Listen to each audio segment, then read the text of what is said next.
కనిపిస్తుంది ప్రకాష్ రాజ్ చేసిన మరొక ట్వీట్. అది కూడా పవన్ కళ్యాణ్ ని ఉద్దేశించి చేశాడు. క్లియర్ గా అర్థం అవుతుంది. సో ఒక విధంగా చూసుకుంటే సనాతన ధర్మ రక్షణలో మీరుండండి, సమాజ రక్షణలో మేముంటాము, జస్ట్ ఆస్కింగ్ ప్రకాష్ రాజ్ అనే విధంగా తను మాత్రం ట్విట్టర్ లో పోస్ట్ పెట్టాడు. అంటే గత కొద్ది రోజుల నుంచి ప్రకాష్ రాజ్ ఎప్పుడు కూడా పవన్ కళ్యాణ్ ని టార్గెట్ చేసి ఇండైరెక్ట్ గా పవన్ కళ్యాణ్ పేరు మెన్షన్ చేయకుండా ఆయనకు సంబంధించిన ఏదో ఒక ట్విట్టర్ పోస్ట్ మాత్రం ఖచ్చితంగా పెడుతున్నాడు. అంటే ఆయన పేరు మెన్షన్ చేయకపోయినప్పటికీ ఖచ్చితంగా అది పవన్ కళ్యాణ్ ఉద్దేశించే పెట్టాడు ప్రకాష్ రాజ్ అనే విధంగా అందరూ కూడా అర్థమవుతుంది క్లియర్ గా. సో ఇప్పుడు కూడా ఈ ట్విట్టర్ పోస్ట్ ఎందుకు పెట్టాడు అంటే లడ్డు వివాదానికి సంబంధించి తిరుమల తిరుపతి దేవస్థానం సంబంధించి లడ్డు వివాదంలో ఇప్పటికే అక్కడ నెయ్యికి బదులుగా జంతువుల కొవ్వు కలిపారనే విధంగా ఎప్పుడైతే ఈ న్యూస్ తెలిసిందో అప్పటి నుంచి ప్రపంచ వ్యాప్తంగా శ్రీనివాసుని భక్తులు ఎక్కడెక్కడైతే ఉన్నారో ప్రతి ఒక్కరు కూడా వాళ్ళ మనోభావాలు దెబ్బతిన్నాయి. చాలా మంది కూడా బాధపడుతూ ఉన్నారు. అంటే అక్కడ కలియుగ వైకుంఠంగా పిలుచుకునే తిరుమల తిరుపతి దేవస్థానంలో కూడా ఫుడ్ సెక్యూరిటీ లేదు. అది కూడా స్వామివారికి సమర్పించే మహాప్రసాదం లడ్డూకి ఇంకా ఎలాంటి రక్షణ కూడా లేదు. ఈ విధంగా కల్తీ చేస్తున్నారంటే చాలా మంది కూడా భక్తులు బాధపడ్డారు. చాలా మంది దీక్షితులు అయితే మేము మా జీవితంలో ఎప్పుడు కూడా మాంసాహారం జోలికి వెళ్ళాం, అలాంటిది మా చేత కూడా జంతువుల కొవ్వును తినిపించారనే విధంగా కంటతడి పెట్టుకున్న సందర్భాలు కూడా ఉన్నాయి. సో అలాంటి వాటికి సంబంధించి పవన్ కళ్యాణ్ డిప్యూటీ సీఎం అయినటువంటి పవన్ కళ్యాణ్ మాత్రం సనాతన ధర్మం గురించి, హిందూ ధర్మం గురించి, అదే విధంగా హిందువుల గురించి ఆయన పోరాడుతూ ప్రతి ఒక్క విషయం, అదే విధంగా ప్రాయచిత్త దీక్ష కూడా చేపట్టాడు. సో ఈ రెండింటిని కూడా దృష్టిలో పెట్టుకుని ప్రకాష్ రాజ్ ఎంటర్ అయ్యాడు ఈ ఇష్యూలోకి. అంటే ఆయనకి ఎలాంటి సంబంధం లేకపోయినప్పటికీ, ఆయన గురించి ఎవరు మాట్లాడకపోయినప్పటికీ అనవసరంగా ఎంటర్ అయ్యి ఇప్పుడు మాత్రం ఎవరు ఊహించని విధంగా అనవసరంగా ఒక వివాదం సృష్టిస్తున్నాడు ప్రకాష్ రాజ్ అనే విధంగా మాత్రం ఖచ్చితంగా అర్థమవుతుంది. అంటే పవన్ కళ్యాణ్ మాట్లాడుతున్న మాటలకు గాను ఆయన కౌంటర్ గా ట్వీట్లు చేయడం, అంటే మనకు కార్తీ విషయంలో కూడా ఆయన ఒక ప్రీ రిలీజ్ ఈవెంట్ లో చెప్పిన మాటలకు గాను పవన్ కళ్యాణ్ ఫైర్ అవడం, తర్వాత కార్తీ సారీ చెప్పడం, అంటే అనవసరంగా సారీ చెప్పించుకోవడంలో ఉన్న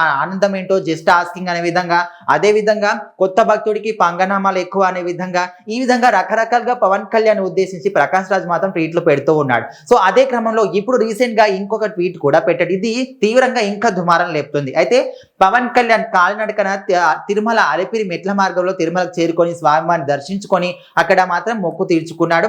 అదే విధంగా తిరుమలలో వారాహి సభ కూడా నిర్వర్తించారు. సో అక్కడ మాట్లాడుతున్న నేపథ్యంలో సనాతన ధర్మం గురించి ఆయన మాట్లాడిన తీరుకు ప్రకాష్ రాజ్ మళ్ళీ ఈ విధంగా ట్వీట్ పెట్టాడు. అంటే సనాతన ధర్మ రక్షణలో మీరుండండి, కానీ సమాజ రక్షణలో మేముంటాము, జస్ట్ ఆస్కింగ్ అనే విధంగా ప్రకాష్ రాజ్ ట్వీట్ పెట్టాడు. అంటే ఆయన ఎప్పుడు సమాజాన్ని రక్షిస్తున్నాడు అంటే పవన్ కళ్యాణ్ మాత్రం ఆయన సమాజ సేవ చేస్తున్నాడు, డిప్యూటీ సీఎం అటు సినిమాలు చేస్తున్నాడు, ప్రజల పరంగా మంచి మంచి నిర్ణయాలు తీసుకుంటున్నాడు.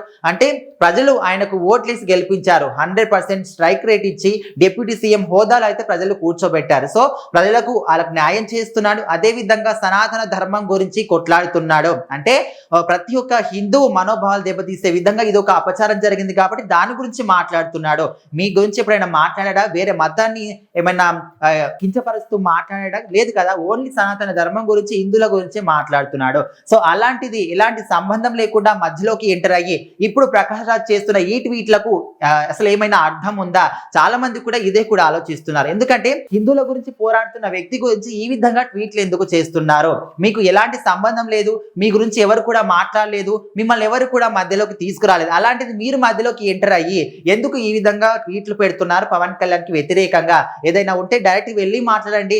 అదే విధంగా నేను ఫారెన్ లో ఉన్నాను, వచ్చిన తర్వాత మాట్లాడుకుంటాను, తేల్చుకుంటాను, వెటకారంగా మాట్లాడి కూడా ఎటుపోయాయి అనే విధంగా కూడా చాలా మంది అనుకుంటారు. అంటే 30 తారీఖు తర్వాత నేను వస్తాను మాట్లాడతానని చెప్పాను కదా. సో ఈ రోజు చూసుకుంటే 30 తారీఖు దాటిపోయి కూడా దాదాపు 3 రోజులు కూడా గడువు వస్తుంది. సో మరి ఇంతవరకు కూడా మాట్లాడిన సందర్భాలు లేవు.